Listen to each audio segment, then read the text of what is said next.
Hello everybody, my name is Mike Ressler and I'm a product strategy specialist for Veeam Software. My focus is around technologies like Hyper-V and System Center. I've been doing this already for many years and I've been presenting on a large events such as Microsoft Management Summit, the TechEd and several tech days in many different countries. I am a Microsoft MVP in the System Center Cloud and Data Center technology since 2010. And if you want to do me a favor and you're having something to drink with me, then discussing disaster recovery scenarios is one of my favorite things to do. Let's have a look at our agenda. So what we got today is we're going to talk about, of course, Windows Server 2012 R2, what's new. But before we do that, we're going to have a quick look at what the trends in IT world are and what Microsoft actually means with the Cloud OS. So after we talked about the trends and why Microsoft talks about the Cloud OS, which actually means something more than just a marketing term, we're also going to look at the overview. We're going to talk about file service and storage, networking, clustering, Hyper-V, Windows PowerShell, Windows deployment service, directory services, and security. So let's get this thing going. So let's start first with the trends. If you look at the trends today in IT, then you will notice that you're really in the middle of a transformation. The way we used to work with IT, the way we did it for many years, client server and so on, it's changing.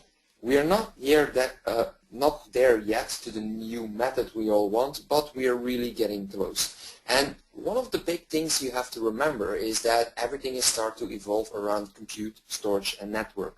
Virtualization is a big driver here, very cool, but this is something which we're working to. But we also see at the same time that there's a huge data explosion. Now I know that we are saying this already for years, but lately, the last year, the last 2 years, we really see a lot more data coming at us, and we need to be able to handle that. Not only store it somewhere, but also to work with that data. We also see more and more consumerization of IT. Now, bring your own device is certainly not yet something which is used everywhere, but on the other hand, what we do see, and I am one of these guys, I own a laptop, which isn't even the main joint to my company. I've got 2 tablets, I've got a cell phone, and I've got some other toys that I use during all my travel. And whatever toy I'm using at that moment, I want to make sure that I can access my data, that I can do some work. We also see that today when you develop applications that something has changed. It doesn't have to be an application anymore, it needs to be social. The patterns of that application are changing. And last but not least, again, it is maybe a marketing term, but we see the rise of cloud computing. And cloud computing, that is exactly why Microsoft is building now Windows Server 2012 and just released Windows Server 2012 R2, and that is why they call it the Cloud OS. Very important here, let me quickly jump to my pointer here, is that you look at this picture. And this picture actually shows you the customer, which is you, your own IT department, your own servers, your data center, which is on site at your place. And then you got the service provider, and this could be a hoster which lives in the same street or the same city, or some guys that you know that give you some access to some computing, to some storage, to some network. And then you got cloud platforms such as Windows Azure in the case of Microsoft, but of course we got Amazon as an example as well here. Now important here with the Cloud OS is that Microsoft's vision is that all these 3 little pieces have to be one consistent platform. And I'm going to tell you something here. Some of you might already know it, otherwise will maybe not believe me, but it is true. If you going to deploy Windows Server 2012 R2 at your own site, then know that within Windows Azure, it is also Windows Server 2012 R2 that is running. It's the exact same code, the exact same bits. Also, your service provider living in your street or in your city can be using Windows Server 2012 R2. So what Microsoft want to reach and what they mean by the Cloud OS is that you have the ability to deploy your operating system the way you want and the way it fits within your environment. But on the other hand, that it can be deployed everywhere in Azure or within your service provider, and that you have one consistent platform, meaning that your developers, for example, won't need to develop an application twice. It can be deployed at your site, it can be deployed at Azure, it can be deployed with the service provider. And that is the idea of the Cloud OS. Alright, let's have a look at Windows Server 2012 R2 overview. You have to think that about a year ago, a little bit more, Microsoft has announced and brought general available Windows Server 2012. And that was a huge difference from those who were working with Windows Server 2008 R2. It was kind of a big revolution. I am one of those guys that had to jump from Windows Server NT to Windows Server 2000, and at that time we were saying, oh my god, it is so different, it's so difficult to do, this is not going to work well. Well, 2008 R2 jumped to 2012, and what we saw was the exact same reaction. Whoa, so many changes, so many new stuff, but how are we going to handle this? And now we are 1 year further, and R2 is general available. That means that Microsoft really put a lot of work in 1 year, because they didn't make R2 just a small update or bug fixes or maybe something like, you know, a service pack. No, they really put a lot of new stuff within R2. And let's have a look at all of the different things that are there. We're going to start with file services and storage. Alright. First thing you need to learn is work folders. And this has to do with bring your own device. Or maybe choose your own device, depending on what kind of things you're working. I already told you I got some tablets. I want to be able to reach the files on the file servers within the company. Well, work folders is exactly that. It gives you the possibility to use whatever device, Android, iOS device, or Windows RT for that matter, and it gives you that ability to connect to a specific file server. Now, somebody of you is going to say, well, you know, we already have this kind of technology. Well, you're right. But here's the big difference. Now imagine that something goes wrong with the end user, his device, or, you know, the end user just decides to quit. At that moment, you as an IT guy, you want to make sure that you can delete all that corporate data from whatever device he's using. Well, if he's using those devices and they are workplace connected and using work folders, at that moment, you can actually delete all the corporate data without touching the end user's data. So imagine that I leave my company Veeam today, then the guys at the office would be able to delete all the corporate data of my Windows RT device, and at the same time all my personal pictures and movies and music and whatever else is running on that device will stay there and will not be removed. So this is pretty cool technology, and it works in both ways. You as an end user, you can also decide to unsubscribe from such a work folder, and at the same time, you as an IT professional, you know that that data will be secure on those devices. Pretty cool new technology that we have, and kind of a response to of Microsoft to end users starting to use Dropbox or SkyDrive Home or something like that. Now, in Windows Server 2012, they introduced SMB 3.0. And SMB 3.0, certainly for the smaller companies, was really a blessing. Finally, we got a good SMB transport protocol that allowed us, for example, to run virtual machines on it. That means that end users or smaller customers didn't have to make that large investments to build, for example, a Hyper-V cluster within their own premise. Now, 2012 R2 will, of course, keep SMB 3.0, but there are some improvements as well. One of the things, for example, is that you now can do automatic rebalancing of scale-out file server clients. There's also a huge improved performance of SMB Direct. SMB Direct, better known by some of you as SMB over RDMA, is now improved that it works well for smaller I/O workloads, like little files being copied all the time. And that improvement will be seen a lot when you use high-speed network interfaces like 40 gigabits Ethernet, or if you got the money, 56 gigabits InfiniBand. You asked for it, Microsoft delivered. One of the complaints, and you will see that a couple of times in this presentation, was, well, you know, we need to troubleshoot SMB, but we see some stuff in the event viewer, but it tells us nothing. Well, now what they did is make sure that those event messages have much more detailed and helpful information so that you can actually start troubleshooting your SMB issues. One of the things that I'll already mention here within SMB, but I'm going to come back to that later on when we talk about clustering, is that now you can use a VHDX file as shared storage for guest clustering. That means that you can build a virtual SQL cluster, for example, on your Hyper-V cluster and share a VHDX file. But again, I'm going to come back over that. One of the new features is the possibility to use SMB3 as your transport protocol for live migration.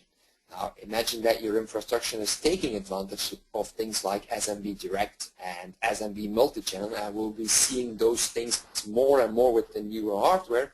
Then you will get actually high-speed migration, and it actually won't be using a lot of CPU. So that is also pretty cool. Now, you can also do some SMB bandwidth management. Depending on the workload you're sending over your SMB channel, or maybe multiple channels, you can configure specific bandwidth limits for that. Now, there are three types today. You've got the default, which you are using in Windows Server 2012 as well. But in R2, now you can choose to put it at live migration or virtual machine. So if you're running virtual machines over your SMB channels, then you put it at virtual machine to optimize those bandwidth. And if you're doing your live migrations over that channel, then you can change it to live migration. Last but not least, which I certainly want to say, if you in your environment don't have any older SMB clients anymore, like XP or older, or Windows Server 2003 and older, now you can actually uninstall or remove SMB 1.0. Now, why would you want to do that? Very simple. If you remove it, that means you will need to patch less, and you've got less security risk as well. So again, something that you should look at your own environment.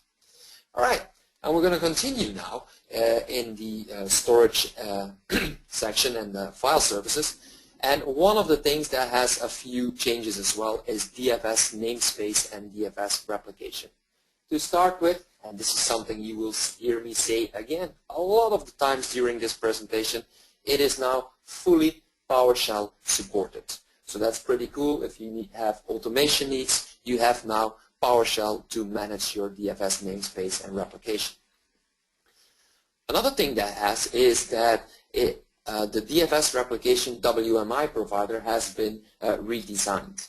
Now, on the one hand, this is good news. On the other hand, if you already have some automation and scripts inside your environment based on WMI providers, then you might want to check whether your scripts still are going to work when you decide to upgrade to R2. So this is certainly something to remember before you do your upgrades. A few other improvements is that you now can clone the database for your initial synchronization. This is good because if you got one server on one side of the world and the other server on the other side of the world, now you don't need to put the initial synchronization of the database over that one line. Now you can do it with a clone and then do the final synchronization afterwards. Other improvements that you will see with the database, for example, is that when it gets corrupted, it used to be so that you kind of had to do everything all over again. Now it can recover from that and only send over the changes that have been done since corruption. One of the other things that I want to talk about is cross-file RDC disable. Cross-file remote differential compression. Now, by default, this is on. And this is good when you are doing DFS replication over a WAN environment. But if your replication servers are on the same LAN, then, it's maybe not the best option. Now you can disable it, which means that you will have performance improvements for those replication servers, but it will increase the bandwidth usage. So depending on if you're replicating over a LAN, then disabling it will be a good idea. If you're doing it over a WAN, then you probably prefer to have it on. Other changes in previous operating systems, DFS replications always used a hardcode 256 kilobit file size to determine the staging requirements. So this is, tuning your file staging. Now it's not necessary anymore. Now you can choose that file staging size yourself. You can choose, between 256 kilobyte to 512 terabyte, depending on your needs to increase the performance. Now I do hope that nobody wants to size a file over 512 terabyte, but as you can see, you have the possibility. When you have files that are in the hidden DFS private folders, the conflict and deleted and the pre-existing folders used to be so, recovering these files, well, wasn't really possible. R2, because of PowerShell, you can get those back by using get DFS preserved files and restore DFSR preserved files commandlets. Now don't worry, I didn't know these commandlets out of my head. They are written on a little paper in front of me, but think about it that you can use those.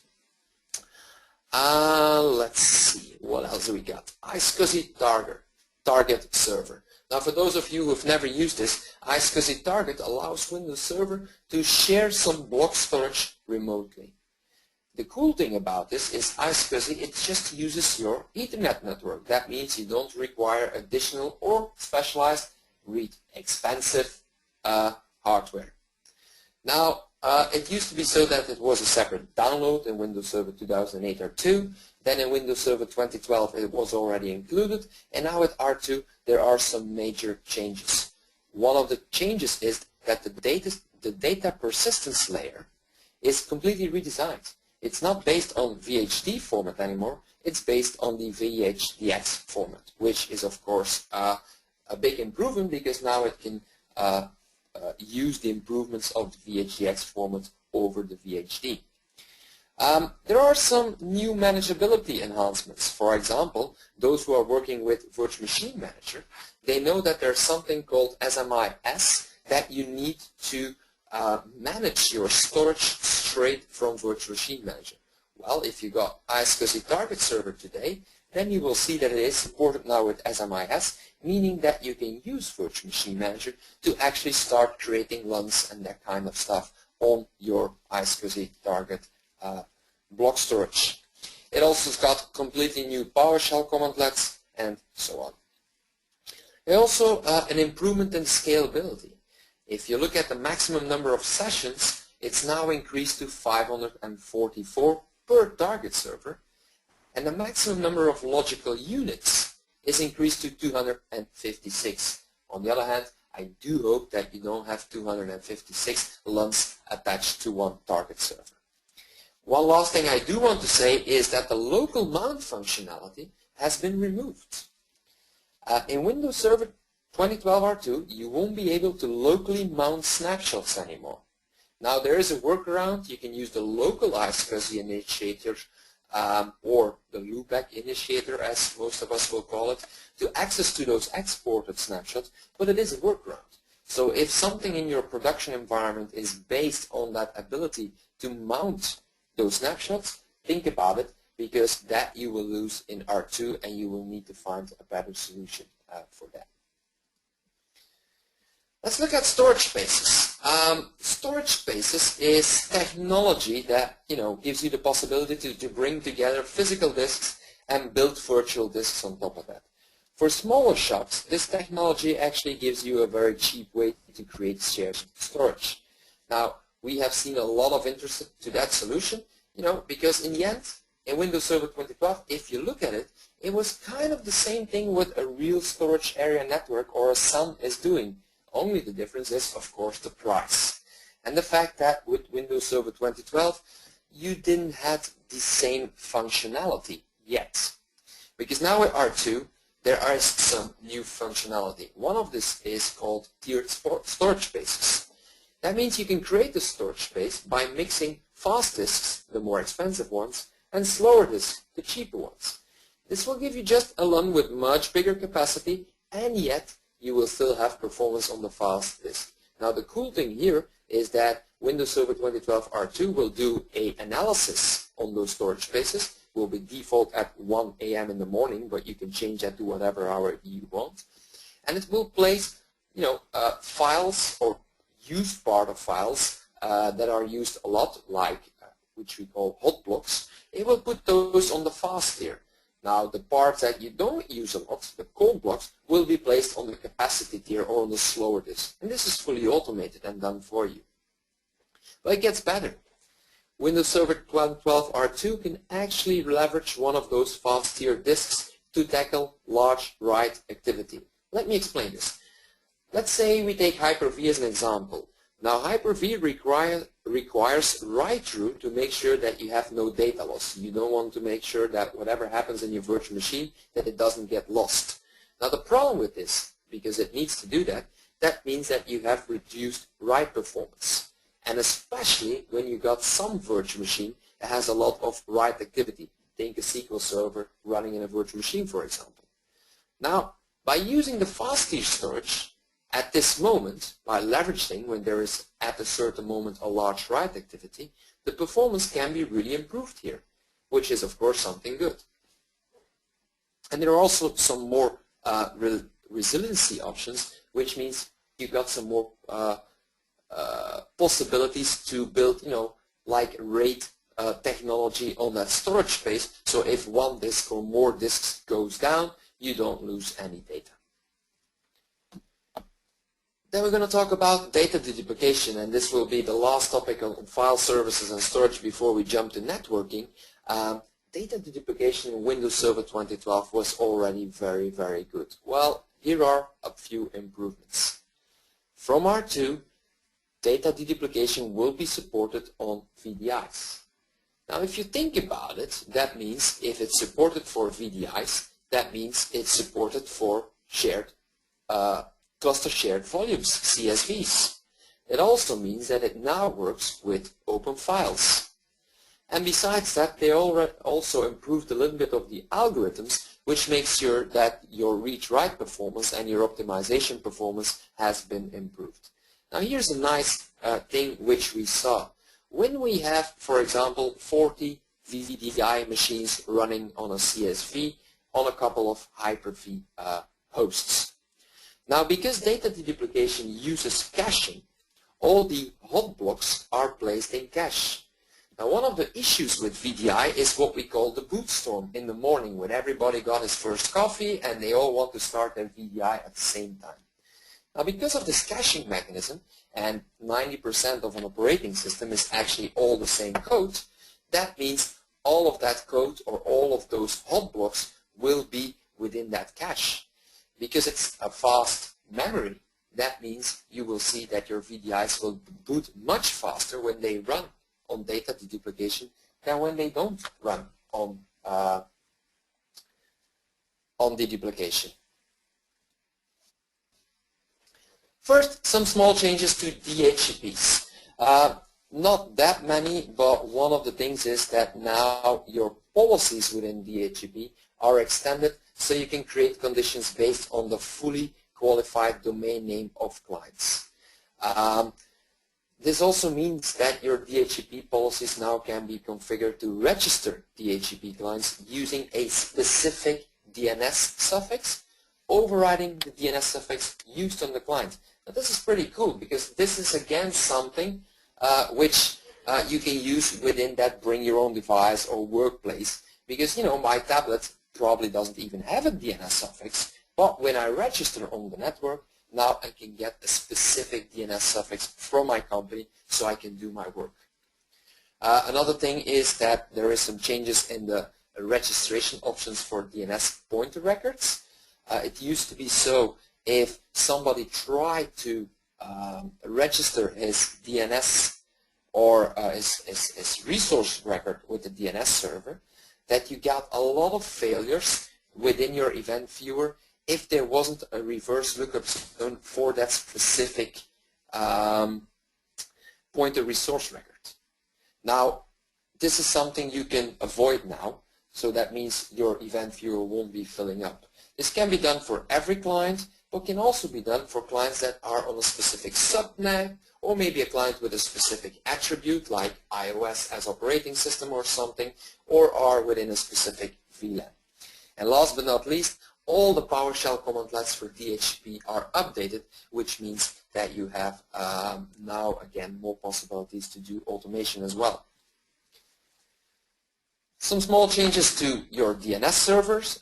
Those who are running Windows Server 2012, they probably know that you already have some statistics. If you use get DNS server statistics in PowerShell, then you can get statistics from your DNS server like cache statistics, memory statistics, record statistics, error statistics, and many, many more. In R2, this has been improved, and now you will get the zone query, the zone transfer, and the zone update statistics as well. So pretty cool stuff if you need to troubleshoot certain issues between zones. And also something, the DNSSEC or the Domain Name System Security extensions is now better supported than before. For those of you that don't know what it is, it's kind of a suite of extensions that gives additional security to the DNS protocol. It uses digital signatures, it uses cryptographic keys to validate that the DNS response that your servers are getting or your clients are getting are authentic and real. So if now somebody, if you implement this solution and somebody is trying to send fake DNS responses to your clients, they won't take that anymore. And again, PowerShell enhancements as well. Okay, let's talk about IPAM. In Windows Server 2012, there was, the introduction of a new feature called IPAM or IP Address Management. This was something that really caught my attention quickly. Not only because it was completely new, but if you look at IP management, it is one of the most difficult things to manage in an environment. Now, companies that have a little bit more money or are a bit larger in size will use something like Infoblox, which is a great solution. But unfortunately, for smaller shops, it's quite expensive. So IPAM could fill in that gap for the smaller shops. Unfortunately, as usual, the first version of Microsoft of IPAM wasn't that easy to install. Luckily, a lot has changed, and now in R2 they made it much more easier to install and give you some more improvements. One of the things is you can use now role-based access control. That means you can use roles, access scopes, access policies to manage control to IPAM. So your administrators in Belgium will all be able to manage the IPs within that country, and the guys from the USA will maintain everything over the USA, and then probably you will have somewhere a super administrator team that is possible to manage every IP. One of the things we saw also with the release of System Standard 2012 is that we learned something which is called a virtual network and the management of the network as a fabric within virtual machine management. Now with the upcoming, well it is there actually, with the existing Virtual Machine Manager 2012 R2 and Windows Server 2012 R2, those two will be integrated. And IPAM will give the administrators the possibility to manage not only the physical IP address space, but also the virtual IP address space. So this is also something new. There are some new views as well for DHCP, so we got some more possibilities to view data over what your DHCPs are doing in your environment. And probably the coolest thing is IPAM in Windows Server 2012 only was able to use an internal Microsoft database, but now you can actually deploy it on SQL support. And then yes, if you're asking, I'm already running IPAM, I got this internal database, can I migrate to a SQL server? Yes, that's perfectly possible. And of course, PowerShell as well is included. Now this sounds of course something you have been hearing the last 30 minutes already. Let's have a quick look at the Hyper-V Virtual Switch. With the introduction of the Hyper-V Virtual Switch in Windows Server 2012, Microsoft made a very important step toward networking private, hybrid, cloud environments. Now, there's some new functionality in R2. Besides, you already could create rules based on source, destination, MAC, IP addresses. Now you can actually create some rules on port number as well. One of the things you have to know is that network virtualization in Windows Server 2012 uses Network Virtualization Generic Routing Encapsulation, or MVGRE. With R2, now you have the possibility to allow third-party forwarding extensions working together with that MVGRE. And this is very good because now you can forward packets to, the virtual machine customer address within your virtual network space, but also use another solution to then forward or route those IPs to a physical address space. So you can have that routing and that data flowing between your different clouds, your private clouds, your hybrid, or your Azure environments.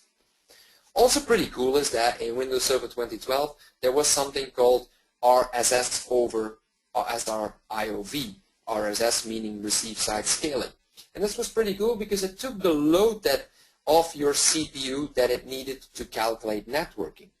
Now what we saw at that moment was you had less problems with your networking on your host level, but if you kind of donated a 10 gigabit network port to one of your virtual machines, then you saw that the virtual CPU couldn't handle it and you were never able to use that bandwidth within that virtual machine.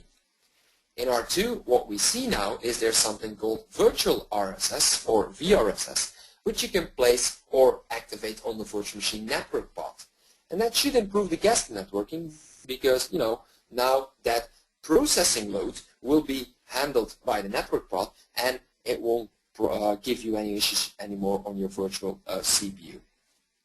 And then something you asked, and Microsoft really listened here, and they had to listen on this one, trying to solve your virtualization network was very, very difficult in 2012. In R2, network traces will give you the switch configuration, the port configuration, and every tracing packet you will do through the Hyper-V virtual switch, and whatever extension you're using will be much easier to read to solve if you got some issues with it. And then the last thing about networking is they have now released something which is called the Windows Server Gateway. And what it is, it's actually a template. It's a virtual machine software router that you can deploy, and it allows the network traffic routing between your virtual network. Do we have some changes on clustering? Yes, we do. I already talked briefly about it. One of the things is shared virtual hard disk. It doesn't exist in Windows Server 2012, only in R2. And with this feature, you can use a VHDX file, only a VHDX file of course, as a shared storage for a virtual machine failover cluster. Now let me try to explain this a little bit more easier. Let's say we've got a Hyper-V cluster with 4, 5, whatever Hyper-V servers.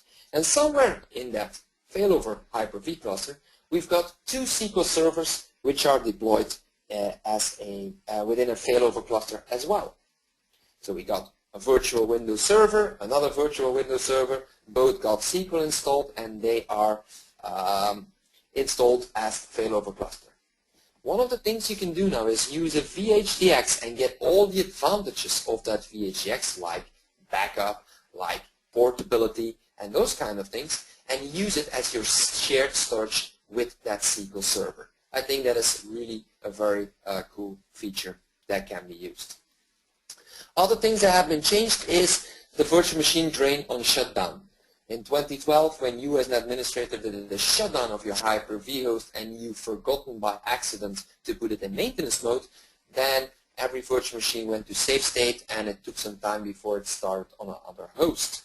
Now it's been built in that if you do that by accident, then first all the virtual machines will fail over and then it will shut down. This is just to avoid, human errors, and let's be honest, we all did this at least once, and I'm not going to say how much time I did this. Another thing is that a Hyper-V failover cluster could think that everything is okay, but in reality there could be a virtual machine or virtual machines, multiple, that are suffering from network disconnection. Now in R2, the failover cluster will actually detect that, and what will happen is that it will live migrate that virtual machine to a node where that specific network that virtual machine needs actually is available and that he can reach. They acquired some CSV or cluster shared volume improvement. There are optimized placement policies. There's an increased resiliency. I don't think I talked before about the cache allocation, but you can now allocate a higher percentage of the physical memory of a host to your CSV cache. It used to be a maximum of 20% of your memory. Today in R2 you can choose 80%. So that is pretty cool as well to improve IOPS and more on your CSV. It will be much more easier to troubleshoot CSV because PowerShell now allows you to better troubleshoot on your CSV. And there are some changes because CSV now supports REFS, data deduplication as I already talked about, parity storage spaces, the tiered storage spaces which we talked about, and that write-back caching within those storage spaces. Pretty cool. We will have less dependency on Active Directory. Deploying a failover cluster without dependencies actually in Active Directory domain services is now possible. This means you can deploy a cluster, but the only thing you need to remember is that the cluster network name and the network names for any of your clustered roles need to be registered within DNS. And what won't happen anymore is there won't be any computer objects created within Active Directory. So the CNO or the cluster name object and the VCO or the virtual computer objects are not created in AD. Of course, this still remains a option that you have to choose. Some improvements on the quorum. There are some improvements to dynamic witness. There are some user interface improvements. We now have something which we call a tiebreaker for 50% node split, so we don't have those issues anymore that you've got this split and nobody knows who's the boss. So also some big improvements on that one if you're using quorums. There's a difference in the heartbeat failure. By default in 2012, this is 5 seconds. If you get over those 5 seconds, then the cluster will say, hey, I'm unhealthy. That has been changed. If your cluster is within the same subnet, then now the heartbeat failure will be 10 seconds. If it is in different subnets, then it will be 20 seconds. In Windows Server 2012 R2, you can turn off IPsec or Internet Protocol Security for your internode cluster communication. Now, I don't think that is actually a good idea, but imagine that you have something like high latency group policy updates, then it could be resolved by putting it on IPsec off. Otherwise, your cluster will go in a failure. But if you don't suffer from those issues, I don't think it's a good idea to turn off IPsec on your internode cluster communications. And the last update to failover clustering is kind of a cosmetic update. For many people, it will be a very useful update because now you will have a cluster dashboard and then you will see immediately how the health of your cluster or clusters, if you got multiple, is. And then we're going to talk Hyper-V. Shared virtual hard disk, we already talked about it. Other thing is resizing virtual hard disks. Now this is not new, you could do this already. But now you can do this while the virtual machine is actually running. But if you want to do that, then you have to remember that you have some requirements for this. The disk must be in VHDX format. It can be a fixed disk, differencing disk, or dynamic disk. And it must be connected to a SCSI controller as well. A complete new feature for Windows Server 2012 R2 is called Storage Quality of Service, or storage costs.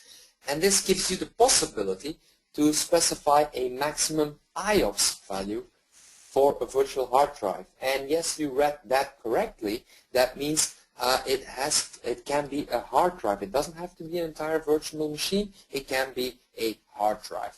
And this, of course, gives you the possibility to right-size your environments or just to make sure that a single virtual server cannot take all the IOPS that it wants to take. We already talked about live migrations a bit.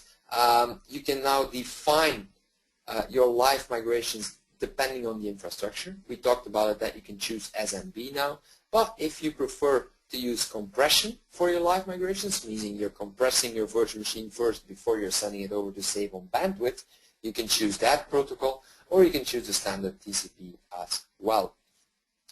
Pretty cool now is that if you are ready to deploy 2012 R2 and you have some shiny new service running in your environment, the downside always used to be that if you want to migrate your older virtual machines from Windows Server 2012, or in case of 2008 to 2012, that they had to be shut down, migrated, and then started. Now you can live migrate from 2012 to 2012 R2 without downtime. But don't forget, you cannot downgrade anymore. So don't do this as a test and then go back, because that won't work anymore. Another new thing is something called virtual machine generation. Every virtual machine you're running today is called a Generation 1 virtual machine. But starting from R2, you can choose whenever you create a new virtual machine to have a Generation 2 virtual machine. That means no more BIOS-based firmware. It will be using the UEFI firmware. And besides the different firmware, there's also the removal of the majority of every emulated device that you have. No more IDE, no more disk drive, no more things like that. This will result in faster boot times for your virtual machines, but also faster installation times. And I'm pretty sure that in the future we'll see more advantage. However, before you ask, no, you cannot convert the Generation 1 to Generation 2 and vice versa at this moment. So that is something you have to think about. There are some new things within the integration services. It's called guest services, and this allows your administrators or yourself to copy files to a running virtual machine even if that virtual machine doesn't have a network connection. So that is pretty cool. You can now also export the virtual machine or a checkpoint of a virtual machine while it's running, which wasn't possible before. So no more shutting down or pausing a virtual machine to get an export. You can do that live now as you wish. There's also something called Enhanced Session Mode. And Enhanced Session Mode is a new feature that gives you the similar functionality as a remote desktop connection. Today, when you use a virtual machine connection, what you get screen, you get keyboard, and you get mouse redirection. And that's it. With Enhanced Session Mode, your virtual machine connection, you will get all the redirection capabilities, or almost all the redirection capabilities, without needing to do an RDP session to your server. Some changes to the Hyper-V replica? Yes, of course. Now you can replicate a server from host A to host B and from host B to host C. So you get an extended replication. And by default in Windows Server 2012, the frequency of replication was 5 minutes, which was fixed. And now you have the choice between 30 seconds, 5 minutes, and 15 minutes. There are also some changes to the Linux support. One of the things is that most Linux distros, or at least the newer distros, will now have updated integration services, and you will be able to use dynamic memory the same way as your Windows Server virtual machines can do. And the cool thing is, you don't need to pause your Linux machines anymore to take a backup, because that can be done the same way as your Windows Server machines as well. What else is new? Management. Those who were working in an environment with different versions of Hyper-V, they know they had to have the multiple consoles just to be able to manage it. But with the Hyper-V manager in Windows Server 2012 R2, you can now manage your R2 hosts and your 2012 host as well. And this will count for Windows 8.1 as well, if you're running that Hyper-V manager on your Windows 8.1. And then probably one of my favorite new features is something called Automatic Virtual Machine Activation, or AVMA. And if you buy a Windows Server Data Center Edition license, then you know you can install it as a Hyper-V host, and every virtual machine running on that host is automatically licensed. Now, it used to be so, of course, that, well, you still had to activate all those virtual machines anyway. With AVMA, that can be done for you. So what will happen is a virtual machine starts, it will bind itself to the Hyper-V host, and if that host is licensed with the right licenses, then it it will activate the virtual machine automatically when it starts. So pretty cool. Now let's have a look at the enhancements on remote desktop services. One of the things that now exists, which existed of course in Citrix for a long time ago, is something called session shadowing. Well, R2 brings that to RDS as well. What else? We already talked about the online storage deduplication when you use VDIs or something. But there's also some improved remote app behavior. Now remote app comes closer to the real deal. What I mean by that is that the look and the feel of those applications that are running on an RDS host are going to act exactly the same as the applications like they would be installed locally. That includes the support for transparency, live thumbnails, seamless application moves, and this might not sound like a big deal to us as IT administrators, but for the end user this is a very, very big deal. One of the other items that sometimes caused some frustration with your end users was the time necessary to reconnect to VDIs, SESM-based desktops, or remote app programs. Now, with Quick Reconnect, it improves the performance for reconnecting and the connection process for remote app, which has been completely redesigned in Windows 8.1 and within 2012 R2. As of today, I do not know if those updates for the clients will come to older versions as well. Today, I only know they are running in Windows 8.1 and Windows Server 2012 R2.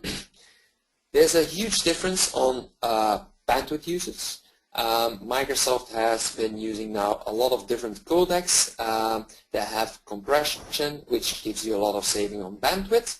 And that will make sure that the experience is much better for your end users. For example, if you look at the video content, first, it doesn't use TCP/IP anymore, but it will use UDP. And second, because of the codec changes, you will save up to 50% according to Microsoft on your bandwidth. Dynamic display handling is pretty cool. From the moment you have your remote app open and you switch your tablet or your computer or you attach a new monitor or maybe even a beamer or something, then it will be reflected on that remote application immediately. So it will know that something has changed and will adapt itself. And finally, your remote FX virtualized GPU now supports DX11.1. Now I had to do my research on that one, and this is very important if you're running games, but I'm hoping or guessing you're not running games as a remote app, but also if you are using vector-based applications, then it will improve that as well. Now what are the changes within PowerShell? One of the biggest is something called desired state configuration. And this is something within PowerShell 4 because Windows Server 2012 R2 brings us PowerShell 4, and that enables the deployment and management of configuration data for software services. Now let me try to give you a simple example for that, because the first time I read that it was like, what does it mean? Now if you're using or have been using System Center Configuration Manager 2007 R2, you'll probably have somewhere, yes, desired state configuration, I know that. Well, it's actually that, but now in PowerShell. So let's take, for example, that we have somewhere a server, and the desired state configuration of that server is that it runs IIS, that it's got a folder called C backup, maybe even a folder called C data. Now what PowerShell will do with desired state configuration, it will monitor that, and from the moment it sees that you're out of desired state, it will fix that through some PowerShell workflows. So pretty cool stuff we have within PowerShell, and certainly something to look at for the future. Alright, what else? Safe help. I like this. It's a very handy new feature. One of the things that bothered me most in the past was that you need to have a connection to the internet to download the help information for the PowerShell modules. Now, certainly if you want to start it the first time. Now the problem with me was that I had to work a lot on servers which, well, have no internet. So I couldn't download those help files, and I'm one of these guys that uses get help a lot. Now with Save Help I can save all that information on my local computer and then take it with me to those servers to be able to use that as well. Pretty cool as well. The Windows PowerShell debugger has been enhanced as well. Debugging PowerShell workflows and scripts that are running on remote computers is now possible. Now this can be done from the Windows PowerShell command line, but also if you're using the Windows PowerShell Integrated Scripting Environment, or ISE. And a pretty cool thing is, if your remote session for some reason disconnects and you are reconnecting, then your remote debugging session will be preserved and will still be running. So very cool. And then of course some additional bug fixes, some enhancements, some new comments, as you can expect with every new version of PowerShell. We're going to talk about Windows deployment services very shortly, because what has changed? Well, nothing. Besides that everything now can be managed through PowerShell support. So that is pretty easy and pretty short to talk about. And the last thing I want to talk about today is about directory services and security. What changes do we have there? A single sign-on. Yes, I know this is a technique that we already know for a long time when we talk about computers that are joined within a PC domain. But with Windows Server 2012 R2, that technique will be brought as well to those workplace joint devices, which I talked about in the beginning of the presentation. As we discussed in the introduction, our workforce today is very mobile. They want to work from anywhere. They want to work from home, hotels, airports, somewhere very close to a washing machine or something like that. But you still need access to the corporate data and your applications. Today you have technologies like VPN, direct access, remote desktop gateways, and many more. In Server 2012 R2 is something new which is called a web application proxy. And that is something that will allow you to publish enterprise line of business web applications so they can be accessed from outside of your corporate network. And this role is actually an extension for the Active Directory Federation Services proxy. So that means that you will be able to use it with Federation services as well.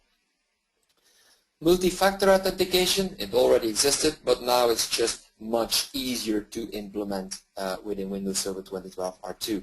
And the cool thing now is there's a plugin model, so you can allow different multi-factor authentications within ADFS. So if you got other companies that have cool multi-factor authentications or very strict or specific ones, then you can actually use that now as a plugin within Windows Server 2012 R2. Multi-factor access control is completely new. It gives us, IT professionals, the possibility to create application-specific access control policies based on various and multiple criteria. And you can create those criteria based on things like user identity, device identity, location, are you within the intranet, are you at the extranet, and much more. So now you can actually say, you know what, you are allowed to my application, but if you are near that washing machine or at the airport, I'm very sorry, but you don't get any access at that moment. Then OAuth, which is an open standard for authorization, 2.0 has been released to Windows Azure Active Directory. Now this is in 2012 R2 as well. Now for those who are not certain what it is, it provides a method for clients to get access to things or resources on servers on behalf of a resource owner. Now what is a resource owner? That could be a different client, that could be an end user, and it also provides a process for those end users to authorize third-party access to those specific resources without the need of typing in, username and password or something like that. On the thing about security, there are a lot of changes and improvements to AppLocker, BitLocker, TPM, TLS, SSL, and so on.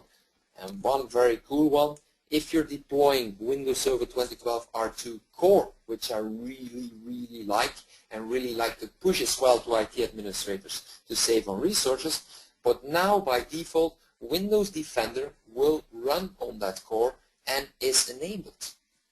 And then some smaller changes on your group policy as well. You will have now support to create group policies on printer settings, item level targeting and VPN connection for IPv6 addresses, something which wasn't possible before.